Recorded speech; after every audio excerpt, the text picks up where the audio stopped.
3:02 a.m. Dubai time. The air is thick and still.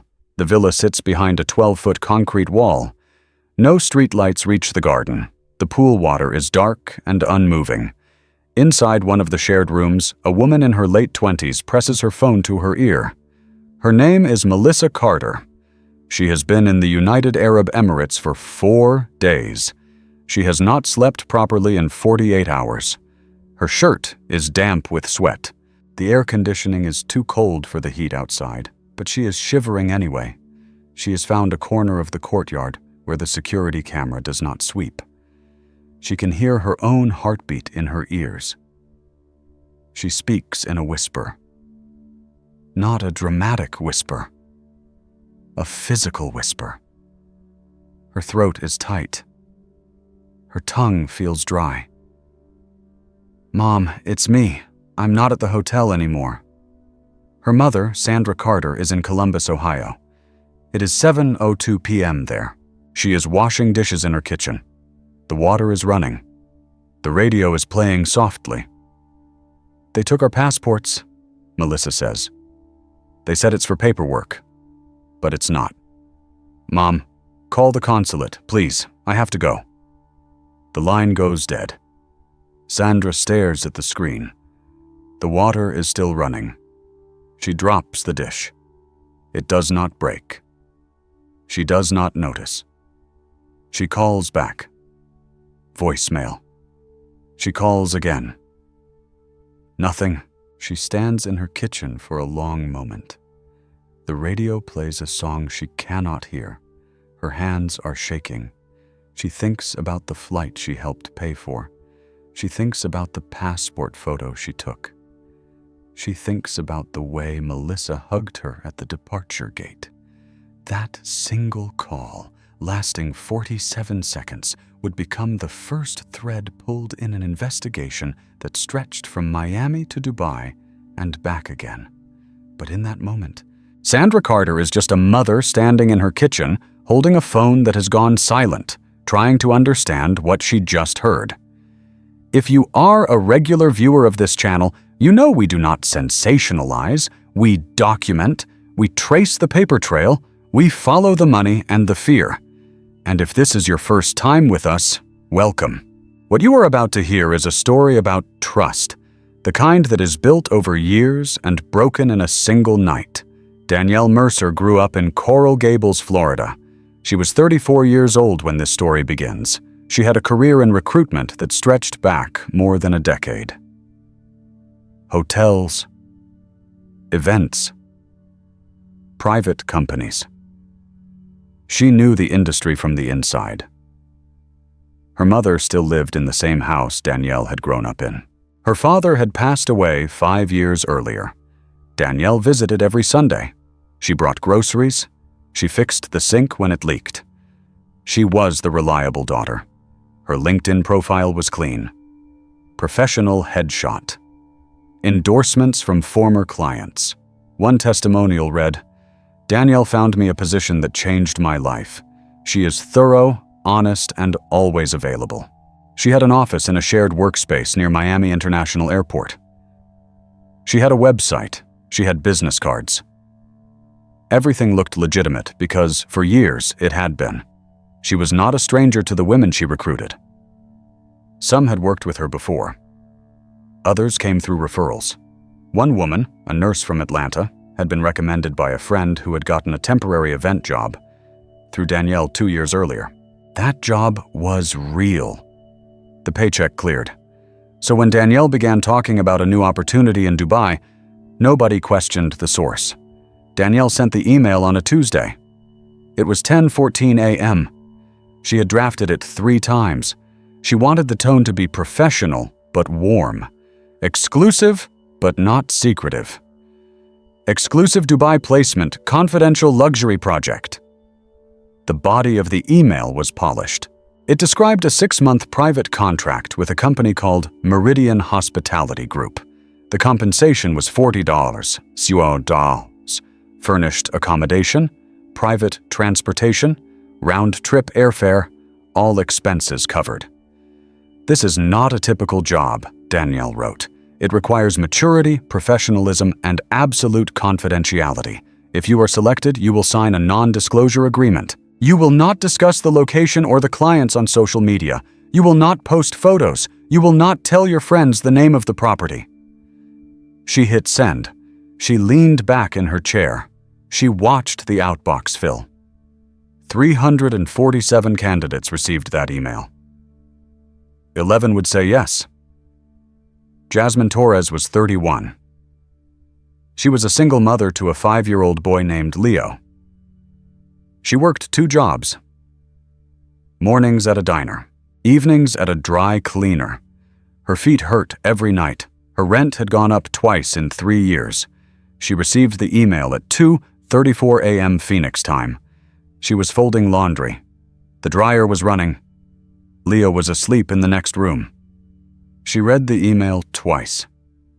She read it a 3rd time. $40,000. 6 months. That was more than she made in a year and a half. She thought about Leo. She thought about the school fees she could not pay. She thought about the car that needed new tires. She replied within an hour. Danielle called her the next afternoon. The conversation lasted 20 minutes. Danielle was warm and direct. She asked about Jasmine's experience. She asked about her reasons for wanting the job. She asked about her willingness to commit to 6 months abroad. Jasmine hesitated. "I have a son." "I understand," Danielle said. "We have other single mothers in the program. The compensation is designed to make this worthwhile. You can set your family up for years." Jasmine told Danielle about her son. She told her about the 2 jobs. She told her about the exhaustion. Danielle listened. She asked follow-up questions. She said, "This is your chance, Jasmine. I don't say that lightly. I have placed hundreds of people. This is the best opportunity I have ever seen." Jasmine said yes. She told Leo the next morning. She told him she was going to work in a beautiful country far away. She told him he would stay with his grandmother for 6 months. She promised to call every day. She promised to bring him back a gift. Leo did not understand. He was 5. He just held her hand and asked if she would be back for his birthday. She said she would. Lauren Ashford was 33. She was a registered nurse. She had worked in the emergency room of a Houston hospital for 8 years. She had seen people die. She had held hands with the dying. She was not easily fooled. She received the email from Danielle through a referral from a former colleague. The colleague had worked with Danielle before. The colleague vouched for her. Lauren read the contract carefully. She read the section about passport retention. She called Danielle directly. "Can you explain this clause about passports?" Danielle said, "It's standard for international placements in the UAE. The employer holds the passport during the probationary period. It's a local regulation. Every expat there goes through it." Lauren had never worked in the UAE. She did not know it was false, but she trusted the source. She trusted the colleague who had vouched for Danielle. She signed the contract. Melissa Carter had been a dental hygienist in Columbus for 7 years. She was good at her job. She was also tired. Her rent had gone up twice in 2 years. Her car was falling apart. She had $4,000 in credit card debt. She had never owned a passport. She had never been on a plane that flew over an ocean. She had never needed one. But she had always wanted to see something beyond Ohio.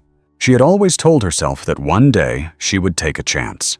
That night, she read Danielle's email 3 times. She went to the Meridian Hospitality Group website. It looked professional, clean design, photos of a sleek building that was described as coming soon, a contact page with a Dubai phone number and a P.O. box address. She applied that night. Within 48 hours, Danielle called her. She was warm. She asked about Melissa's experience, her reasons for wanting the job, her willingness to commit to 6 months abroad. "We have a very tight window," Danielle said. "The The client needs the team in place by April. If you're serious, I can fast-track your paperwork." Melissa said yes. She told her mother the next day. Sandra was supportive, but cautious. "Dubai? That's a long way from home." "It's 6 months, Mom, and it's $40,000. I can pay off everything. I can come back and start over." Sandra did not argue. She helped Melissa get her passport photo taken. She drove her to the post office to expedite the application. Melissa received her passport in 2 weeks. She held it in her hands. The cover was navy blue. The pages were crisp. Her photo looked plain but official. She thought about all the stamps she would collect. She thought about the pictures she would send home. She had no idea she would never use that passport to leave Dubai on her own terms. Over 8 weeks, Danielle recruited 10 more women. Each one had a story. A hotel manager from Chicago. Her name was Diane. She had been laid off 6 months earlier. She was running out of savings. A former event coordinator from Los Angeles. Her name was Rachel.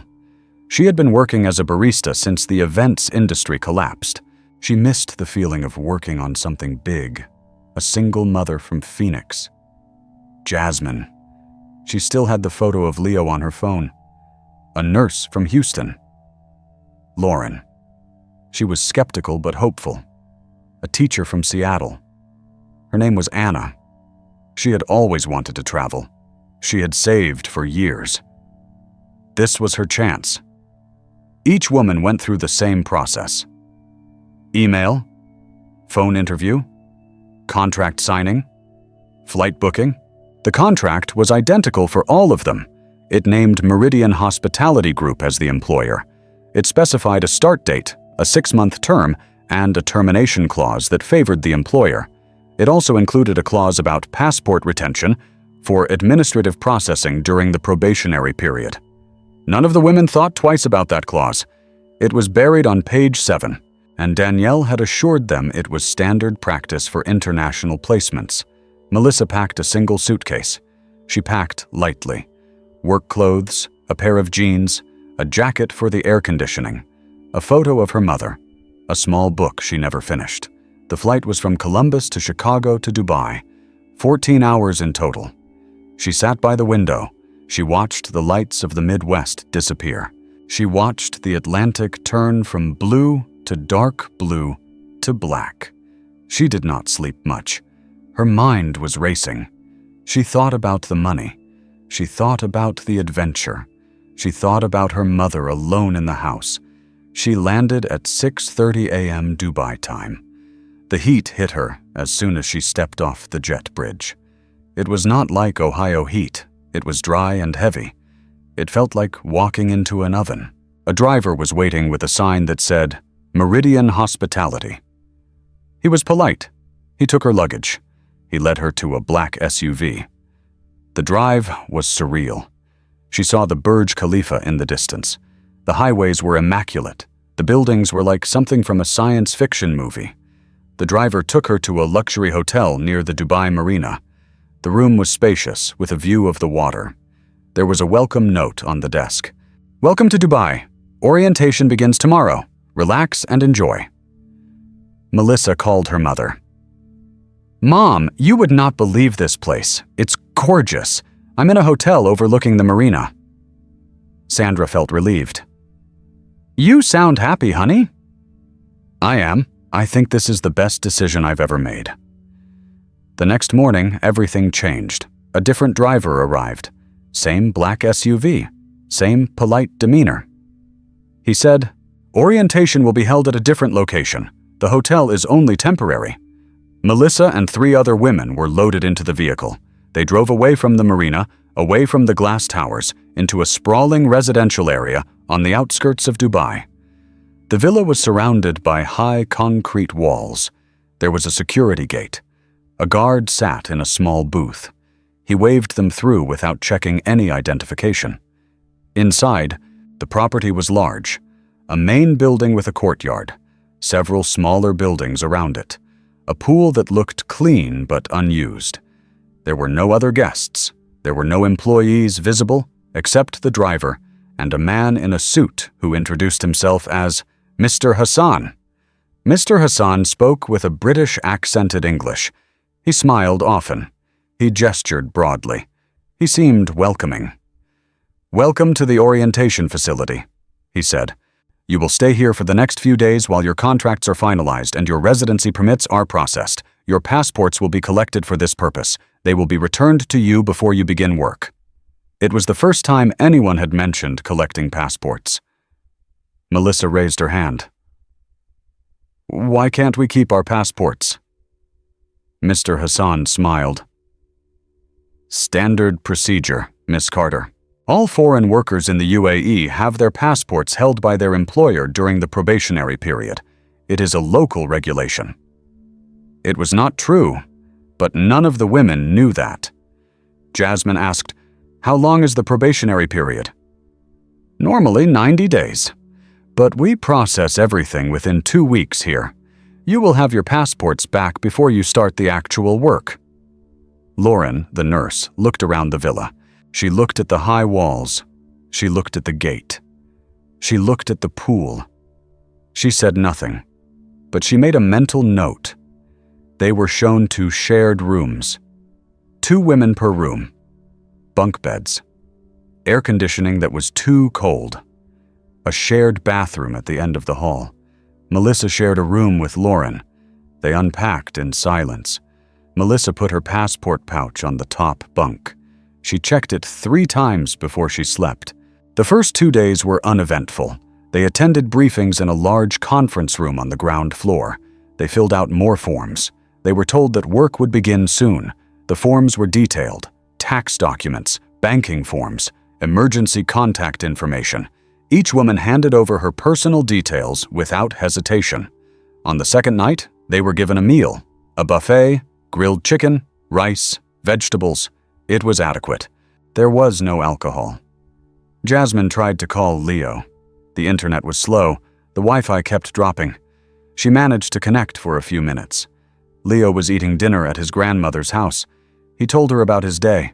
He asked when she was coming home. "Soon, baby. I love you."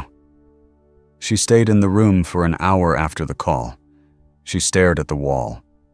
By the 3rd day, the small inconsistencies started. The promised Wi-Fi was unreliable. When Rachel tried to video call her sister, the call kept buffering. She tried 3 times. She gave up. The meals changed. One day, they had a full buffet. The next day, they were given sandwiches and bottled water. There was no explanation. The staff changed. The driver who had brought them was replaced by another man. No one explained why. Melissa asked to see the orientation schedule. She was told it was being updated. She asked when they would move to the actual work site. She was told, "Very soon." Lauren, the nurse, began asking questions. She asked the staff what the actual project was. She asked for the names of the clients. She asked for the location of the work site. She was told, "That information will be shared when the contracts are finalized." She asked, "When will that be?" "Soon."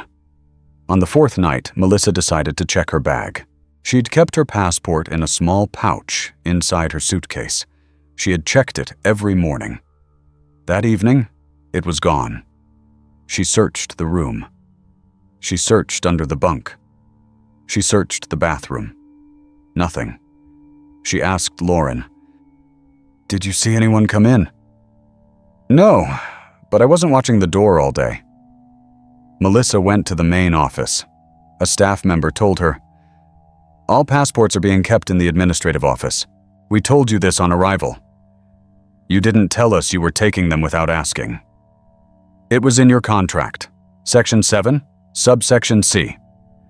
Melissa asked to see her passport. She was denied. She asked to speak to Mr. Hassan. She was told he was unavailable. She walked back to her room. She felt the walls closing in. She had no passport, no way to leave. No one to call except her mother. She sat on the lower bunk. Her hands were shaking. She tried to breathe. She thought about her mother. She thought about her apartment in Columbus. She thought about how far away she was. She said to Lauren, "Something is wrong." Lauren nodded. I know. I've known since yesterday. Melissa waited until after 3 a.m. The villa was quiet. The security guard was at the main gate, not inside. She found a corner of the courtyard where the cameras did not reach. She dialed her mother. Mom, it's me, she whispered. I'm not at the hotel anymore. We're at a villa. They took our passports. They said it's for paperwork, but it's not. Her mother tried to interrupt. Melissa kept talking. I need you to call the American consulate. Tell them I'm here. Tell them we need help. I don't know the address, but tell them it's a villa behind a wall. There's a pool and a gate with a guard. She heard a noise behind her, a door opening. I have to go. Mom, please call. The line went dead. Sandra Carter stared at her phone. The screen said, Call ended. She called back. Voicemail. She called again. Nothing. She walked to the living room. She sat on the sofa. She tried to remember everything Melissa had said. Not at the hotel anymore. Took our passports. Call the consulate. She wrote it down on a notepad. She underlined consulate. She called the U.S. State Department within the hour. She was transferred to the Consular Affairs Division. She gave them her daughter's name, her flight details, the name of the company. The duty officer took the report. He said, We will look into it, ma'am. She asked, When? Tonight? The consulate in Dubai is closed at this hour, but I will flag this for the morning shift. She did not sleep that night. She called every hour. She sent emails. She called the Miami office of the recruiter, Danielle Mercer, and left a voicemail. Danielle called back the next morning. She sounded calm, professional. Mrs. Carter, I understand your concern, but I assure you everything is fine. The passports are being held for administrative processing. This is standard procedure. Melissa is safe. The project is moving forward. I want to speak to my daughter. I can arrange a call, but please understand, the clients are very private. They do not allow outside communication during the orientation period. It will be over in a few days. A few days? She called me at 3 in the morning. She was whispering. Mrs. Carter, I have placed over 200 people in international positions. I have never had a single problem. Melissa is safe. Please trust the process. Sandra did not believe her. She contacted the FBI's Miami field office. She filed a missing person report with the Columbus Police Department. She contacted a lawyer. Within 48 hours, the investigation began. Robert Haynes was the consular officer assigned to the case. He had been in Dubai for 7 years. He had handled passport theft, hospitalization, deportation, and 1 murder case. He knew the difference between a panic call and a genuine emergency. He read Sandra's email. He checked Melissa's flight records. He called the Dubai Police Liaison Office. He started with the Meridian Hospitality Group. The company was registered at a virtual office in Business Bay. The address was a small serviced workspace with no physical employees. The registration had been completed 3 months before the first recruitment email went out. He called the number on the website.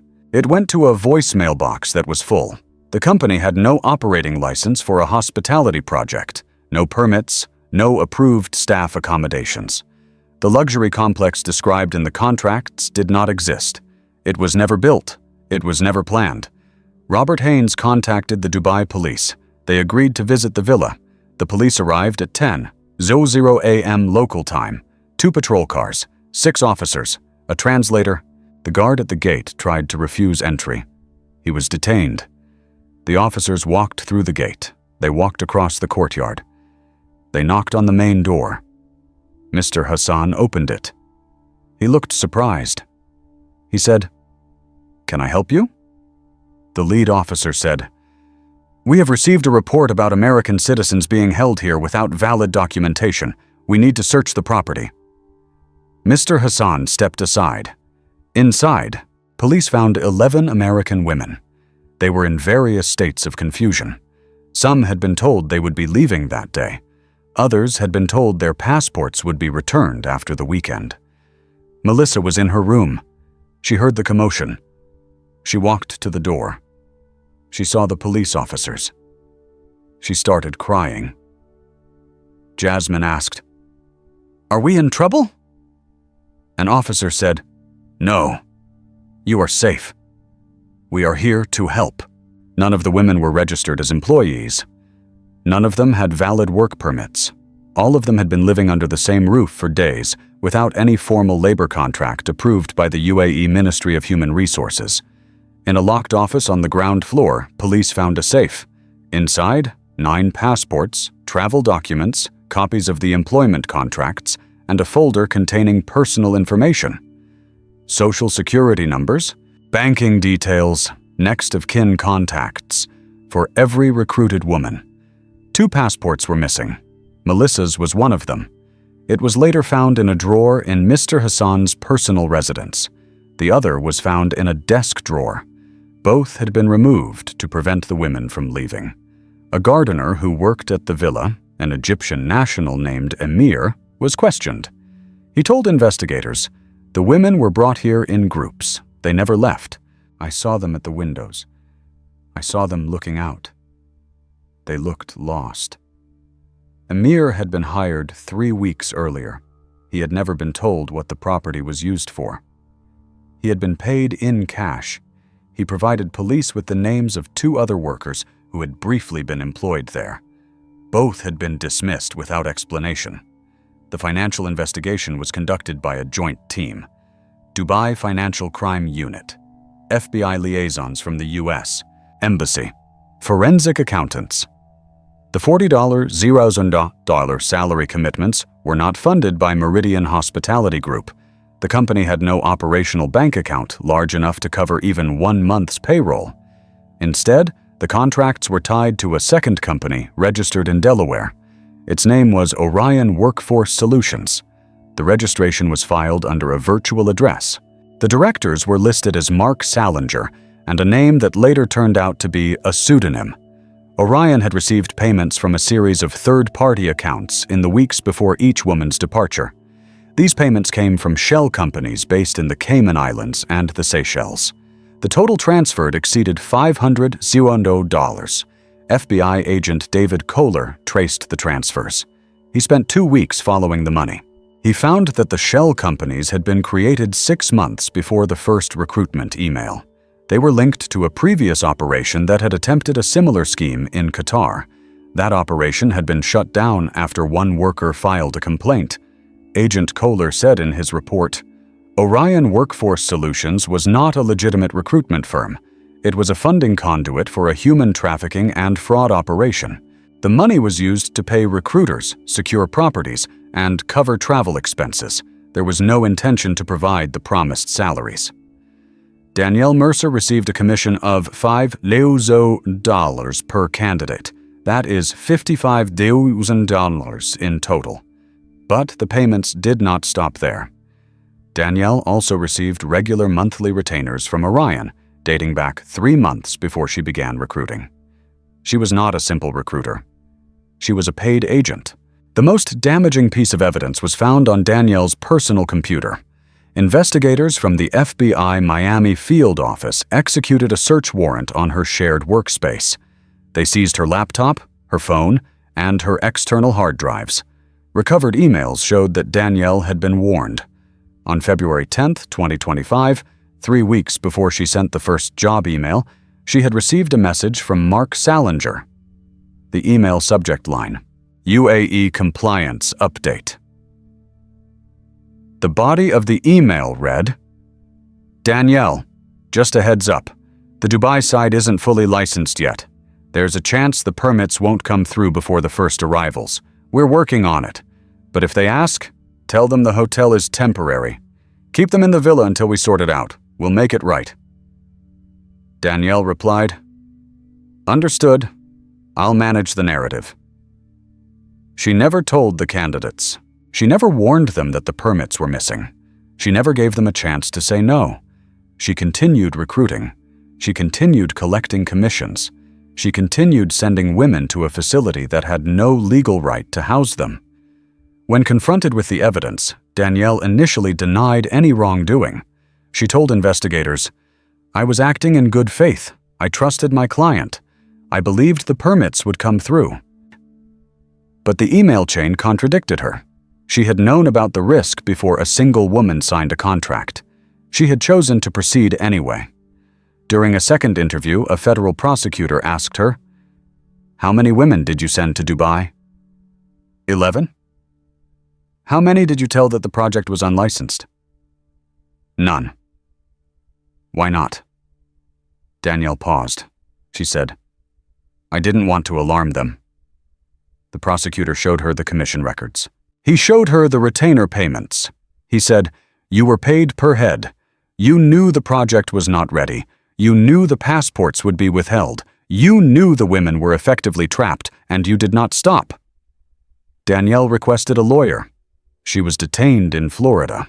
The charges included fraud, conspiracy to commit fraud, document falsification, and trafficking of persons for labor exploitation under the Trafficking Victims Protection Act.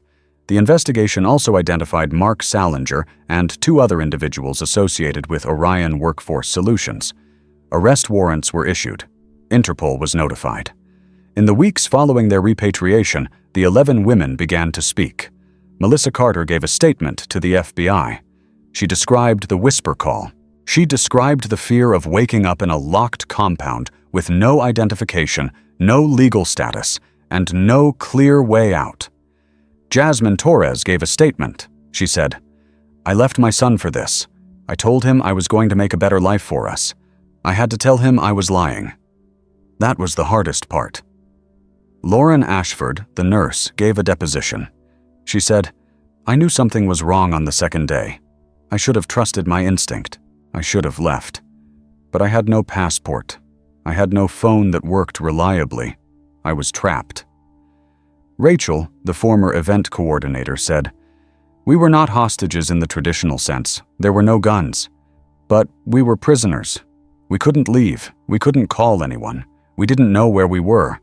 It was a cage made of paperwork and promises." Anna, the teacher from Seattle, said, "I had saved for years to travel.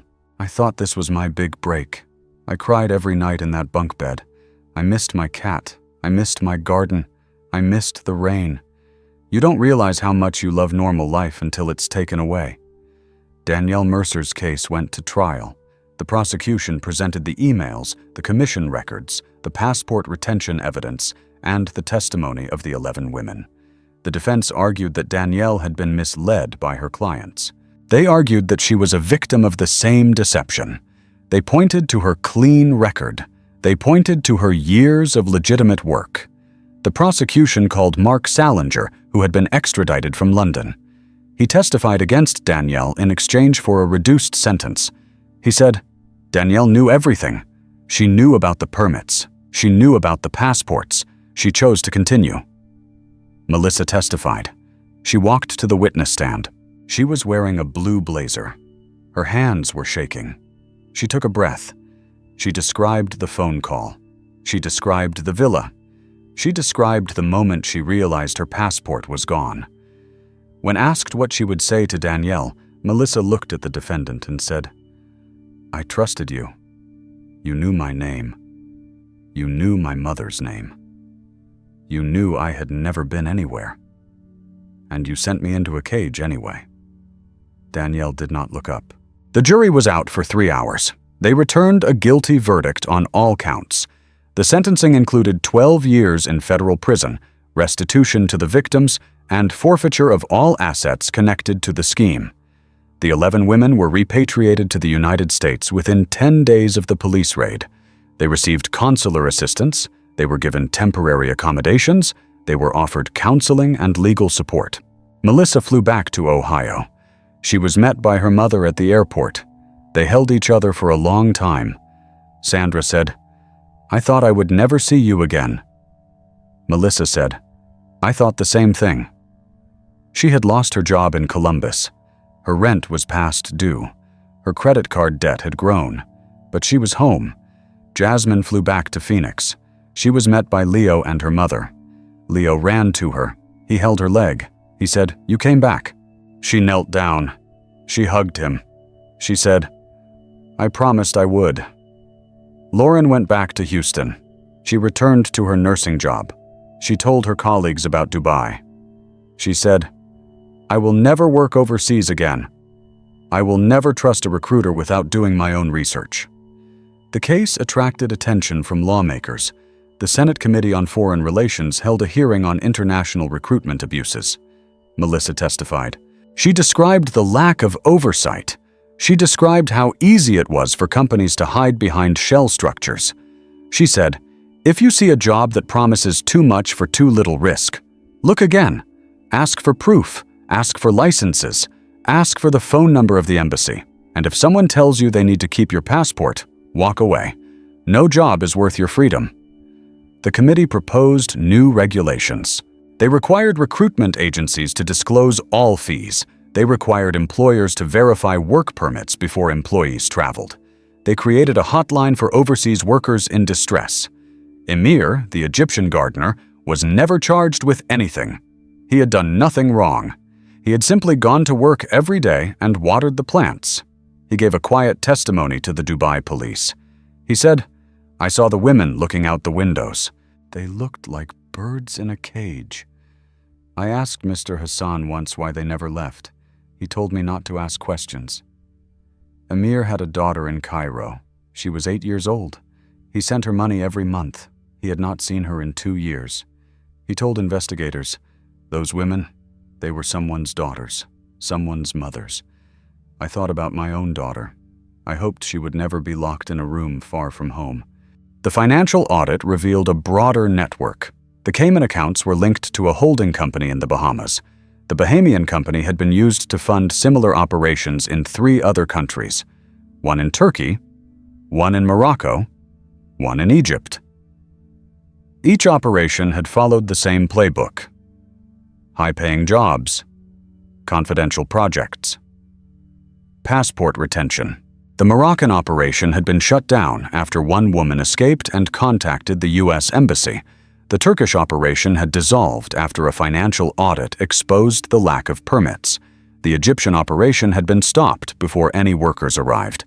The U.S. State Department had flagged the company after a tip from a concerned family member. The Dubai operation was the largest. It was the one that almost worked. In the end, the case came down to one phone call. A whisper at 3:02 a.m. A mother in Ohio who listened. A daughter who had the courage to speak, even when she was afraid. Melissa Carter told a reporter, "I think about that phone call every day. I think about how I had to whisper because I was so afraid someone would hear me. And I think about the other women. The ones who didn't call their mothers. The ones who just disappeared." She has said that she still wakes up at 3:02 a.m. sometimes. She doesn't know why. She just wakes up. She lies in bed and listens to the silence. She remembers the villa. She remembers the bunk bed. She remembers the weight of the empty passport pouch. She said, "I'm not the same person I was before.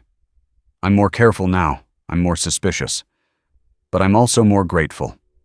I'm grateful I had a mother who believed me. I'm grateful I had a phone that worked for 47 seconds. I'm grateful I was able to whisper." If this story stayed with you, do us a favor. Like this video and tell us in the comments where you're watching from.